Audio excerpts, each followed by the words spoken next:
Good evening, folks. It's been a wee bit since we did a video. Been meaning to do one of these for a wee while, but I've been putting it off, procrastinating if you will. But tonight's night, so let's get to it.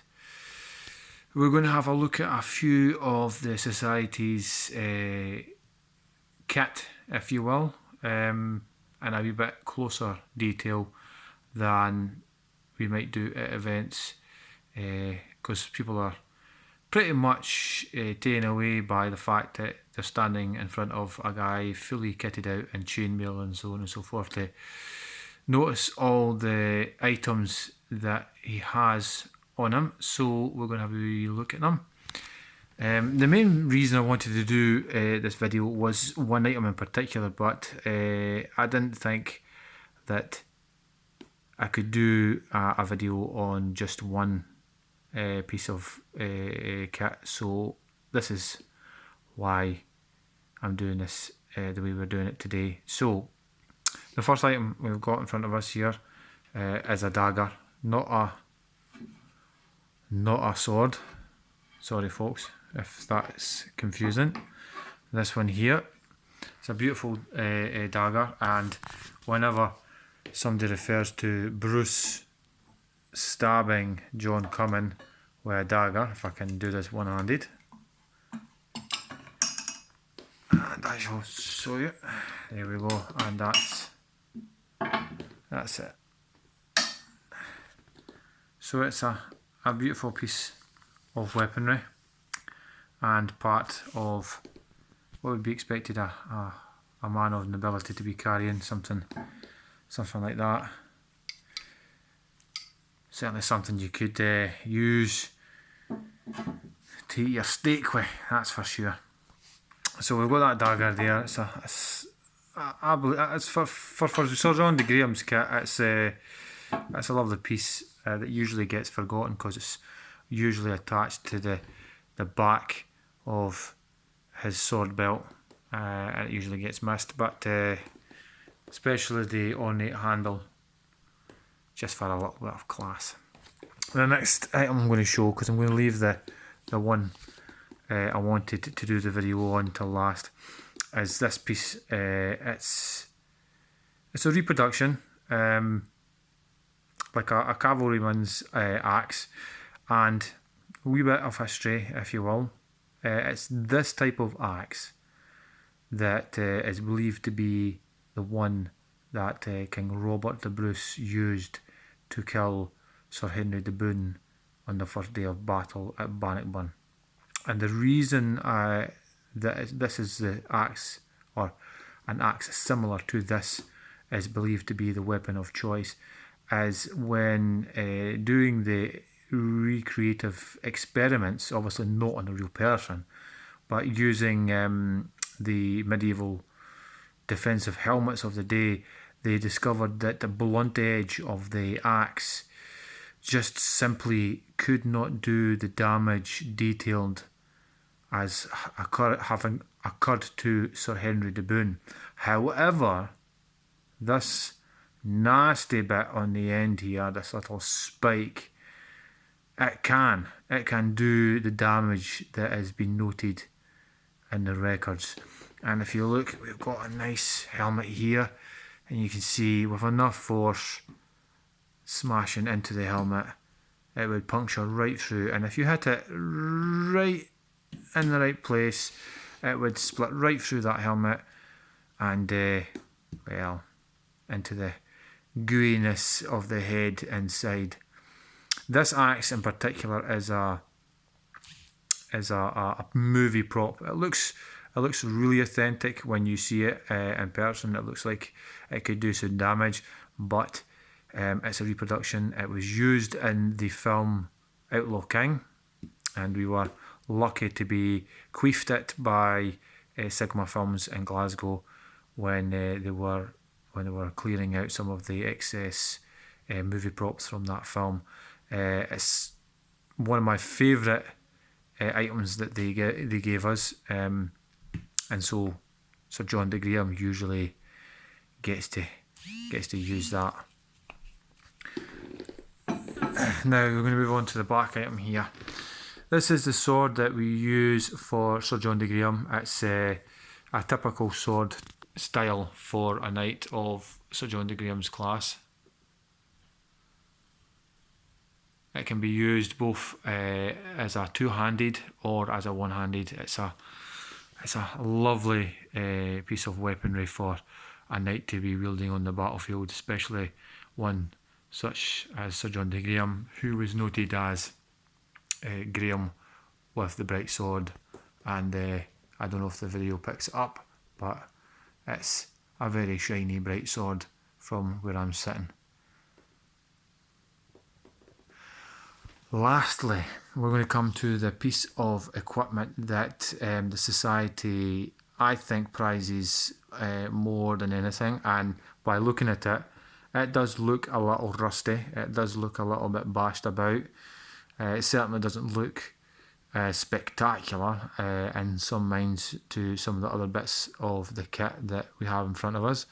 But when I go into detail about what it is and its purpose, it might become a wee bit more clear as to why it's prized. Which is this lovely bit of metal. Now this is a Schiltrom head. This is the pointy, stabby end of Wallace'S Schiltrom.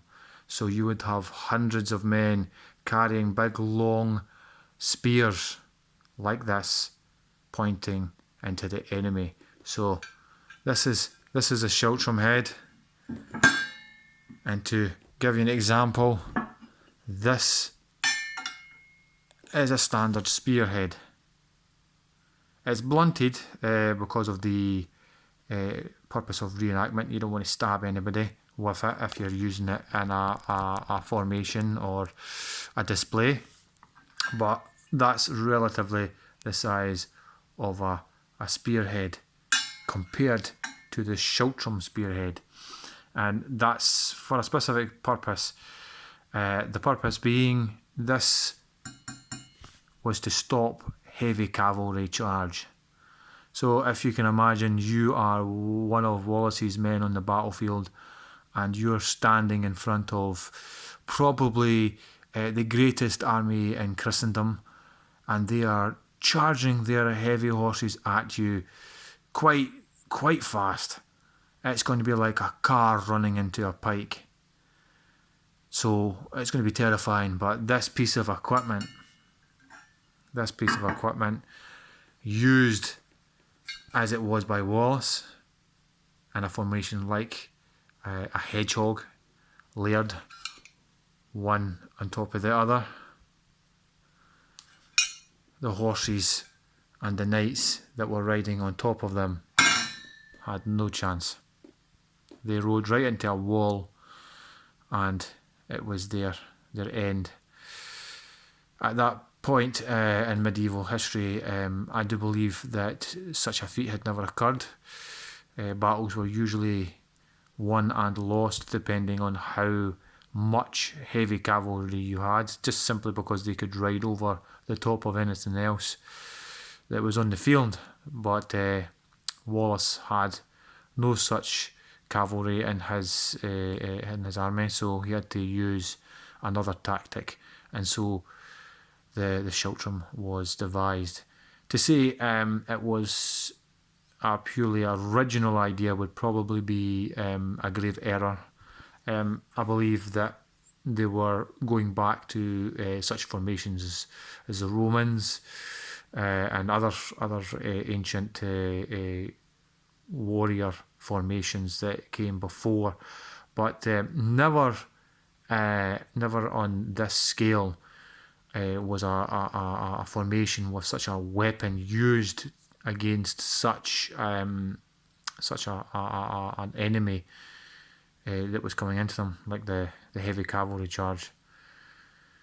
Unfortunately for Wallace, at the Battle of Falkirk, which the anniversary of such is coming up in a few days, Edward deployed the longbow. Now, it's believed that the longbow deployment at Falkirk was not instinctively because they could destroy the Schiltroms.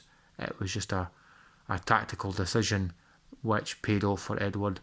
But it's something that was used to deadly effect in the next 100 years, especially with the English warfare. For instance, the Battle of Agincourt, where the longbow was used to such devastating effect. At the Battle of Falkirk, it was said that when the longbows unleashed their fury, the day turned to night with the amount of arrows that were being fired in the air. And I was once told by a good friend who is very apt at the longbow that during that period an archer experienced in the longbow should be able to typically launch 3 arrows into the air per minute and meet its target. And if you've got 100 archers all launching 300 arrows a minute, you can see where we're coming from. And I do believe that Edward had more than 100 longbow archers. So that's the kit that we've got. That's basically what we wanted to do today. Hopefully you've learned a wee bit about the warfare and the tools that were used. Wallace's tactic, I would say, was not clean. It was in some manners crude, but it did the job. And what people have to understand, especially during that period, is that from Wallace's standpoint, if you're going to make a stand, if you're going to go into a battle, utilise every opportunity that you can. Don't adhere to the codes of chivalry. Don't allow your enemy to line up. Strike when you can and take advantage. And he did that to great effect. And the Schiltrom was just one of those tactics. It's just a shame that at Falkirk, the longbow couldn't be destroyed and the Schiltrom allowed to complete what it was supposed to. However, in the years to follow, Robert the Bruce did perfect the Schiltrom formation that Wallace and potentially Andrew de Moray came up with at Stirling Bridge and then deployed again at Falkirk in the form of a Schiltrom that moves. So that was to great advantage because Wallace's Schiltrom was a static wall of spears, whereas Bruce's was a moving hedgehog of spears that could be moved out of range of longbows, which was used to great effect at Bannockburn. So, well, I could probably talk on and on and on. I have been known to do so, but we're nearing the 15 minutes, and I think that's about as much as I want to kind of go over with today.